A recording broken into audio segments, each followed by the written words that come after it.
para entrar em Disneylândia. Porto Mucuripe volta com Carla da Escócia, Beth Jaguaribe e Sandra Mara.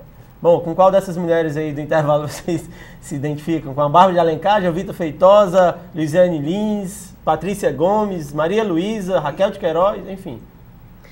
Eu posso começar, Pode, professor? Não tem ditadura masculina aqui.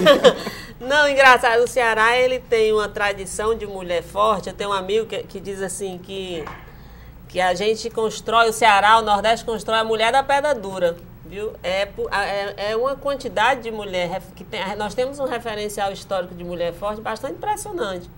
Então, vou ser bastante lugar comum aqui, cada uma delas reúne. Não, mas é muito impressionante. Aí, quando a Maria assumiu a prefeitura enfim, se dizia que nunca mais a cidade de Fortaleza elegeria uma mulher prefeita. E a Luiziane foi eleita nas condições na primeira eleição que a gente viu. Então, é uma tradição realmente de mulher forte. Carla, dessas aí, tem alguma identificação? Não, eu quero ressaltar aí a questão da prefeita, como a Beth falou. Eu acho que ela é uma mulher de pedra dura mesmo. Eu acho que o que ela enfrentou para se eleger e o que ela ainda enfrenta, né? Aquela declaração que ela deu em relação a Dilma, quer dizer, ela é uma mulher que coloca suas verdades na mesa sem medo de... Eu acho que ela merece ter um respeito. E é isso, se eu pudesse me identificar, acho que Raquel de Queiroz, né? Pela poesia, pelo uso da palavra. Eu acho que eu ficaria Agora com tem uma Raquel mulher que não foi citada aí, que eu coloquei, mas faltam várias, né? Na verdade, vocês colocaram só as que tiveram dimensão nacional e tal. Mas tem uma escritora cearense que está sendo resgatada agora, lembrei dela porque inclusive ela é minha contemporânea. Contemporânea. Contemporânea. Ela vai fazer 100 anos. Só para vocês terem uma ideia.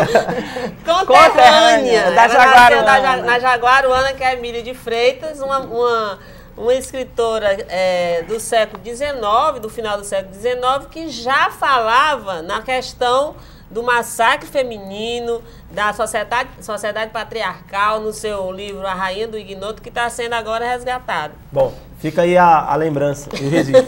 Luiziane Lins não está apressada para mudar nada, pois está tudo em ordem na administração. A indefinição do novo secretariado da prefeita Luiziane Lins é um dos fatos políticos do momento. Enquanto ela diz que não tem pressa e que tudo está funcionando muito bem, alguns deputados federais do PT, que disputam verbas em Brasília para projetos da prefeitura, se dizem preocupados com a demora. Quem parece não ter pressa são os aliados, que ainda não foram cobrar a fatura. Carla, você vê algum problema aí nessa indefinição do secretariado ou essa indefinição aconteceu por conta da eleição do Salmito Filho na Câmara? Eu acho que a eleição do Salmito prejudicou um pouco, né, essa definição. Mas acho que ela está trabalhando, está atrás do dinheiro, então deixa a mulher trabalhar que isso vai sair. Também estão muito aperreando demais e ela não funciona sob pressão. Agora, ela já demonstrou que não funciona sob pressão. Beth, é engraçado, porque ela não funciona sob pressão, mas também os aliados dela, ou seja, o arco de aliança não foi atrás ainda da fatura. Não foi cobrar, não. E a coisa mais... Nesse episódio concreto aqui da creche, quem tem uma secretária de educação dessa não precisa ter inimigo, né? Porque é uma secretária que joga a responsabilidade em cima da prefeita, é complicadíssimo isso. Nesse episódio é o seguinte, é uma tragédia crianças estarem sem escola. Agora, reforça uma tradição que não começa na Luiziane, é uma tradição da cultura política e de gestão pública, né, no país, de que a coisa só se sabe e só vira uma tragédia quando vai para a imprensa. Né? Então, infelizmente, é uma coisa complicada. Né? Acho também que mas a condução foi errada. Essa questão da creche, a condução foi errada desde o começo. Porque o município não poderia assumir de uma vez só essas 87 creches, porque os municípios já têm 75 funcionando, que funcionam bem as 75. Para assumir um serviço especializado, 85 creches, 87, teria que ter tido um processo de transição, não entrega 87 creches na mão da prefeitura. Mas a prefeitura recebeu. A prefeitura ela recebeu, terá que arcar com isso, é claro. Mas eu acho que faltou aí um processo de amadurecimento, de transição para passar esse serviço, para que não houvesse interrupção do serviço. Segundo dizem, desde novembro que já estava sabendo e tudo. Pois é, o mais impressionante nessa história é que a falta de um discurso, eu acho que a coisa mais complicada nessa questão aí é o discurso, sabe? Para além da tragédia, que é indiscutível, é um absurdo criança ficar sem escola aqui ou em qualquer lugar do mundo, mas é a paralisia de uma Secretaria de Educação dizer que isso depende da prefeita. Como depende da prefeita? A prefeita não tem que dar conta da rotina de todas as secretarias, não. Eu acho que está uma falta de liderança, de discurso político aí nessa história e de ação prática. Infelizmente, isso é uma tragédia que precisa ser resolvida, né? Elas se anteciparam ao VT que eu ia chamar. Então, vamos falar do VT e eu falo com a Sandra Mara. O fechamento de 87 creches municipais em Fortaleza é munição para uma pequena oposição levantar a voz. 87 creches foram transferidas pelo governo do estado para a administração municipal de Fortaleza. Resultado, foram fechadas. Não há dinheiro para mantê-las funcionando, segundo a secretária de Educação do município. A situação demonstra o quanto é difícil transformar a educação de projeto importante em prioritário. A Beth estava me perguntando como é que ela começou a falar das creches. Ela se antecipou aqui. Mas, Sandra Mara, vamos juntar as duas coisas. Como é que você vê essa questão do secretariado? Essa demora, segundo alguns. Acho que não tem uma pergunta mais fácil. A minha verve, não? E essa questão da educação, né? Como é que você vê essa história das 87 creches Olha, ficaram eu acho fechadas? que, como a Beth ressaltou, é gravíssimo a gente iniciar o ano com 87 creches fechadas. Aí, imagina, essas mães devem estar enlouquecidas, porque essas mães contam com essas creches para ir trabalhar, enfim, a própria necessidade da criança.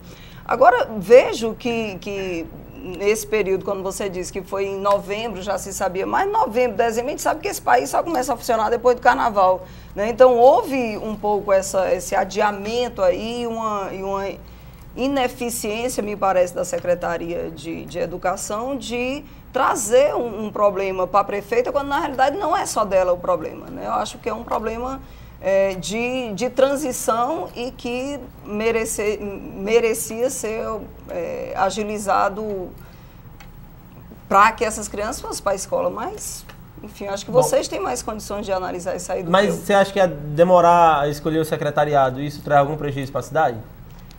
Claro, eu acho que sim, né? Porque fica esperando as coisas funcionarem com o secretariado. Agora, a Carla falou, a mulher está trabalhando, ela não funciona sob pressão, então não vamos pressionar mais, porque senão o negócio atrasa mais agora ainda. Essa história de datar, o maior erro de qualquer político de gestor é datar a imprensa. Datou a imprensa, acabou. Porque se você disse que vai fazer uma coisa até... E a Luiziane sabe disso, que ela é jornalista e tem uma compreensão da lógica da comunicação, uma compreensão extraordinária.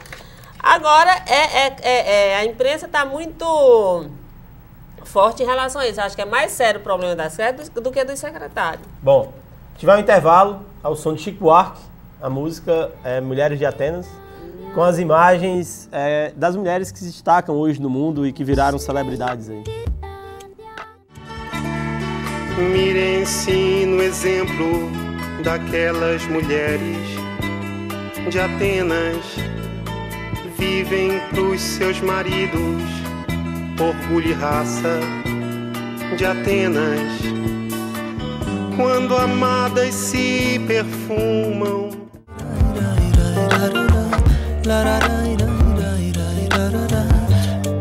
para entrar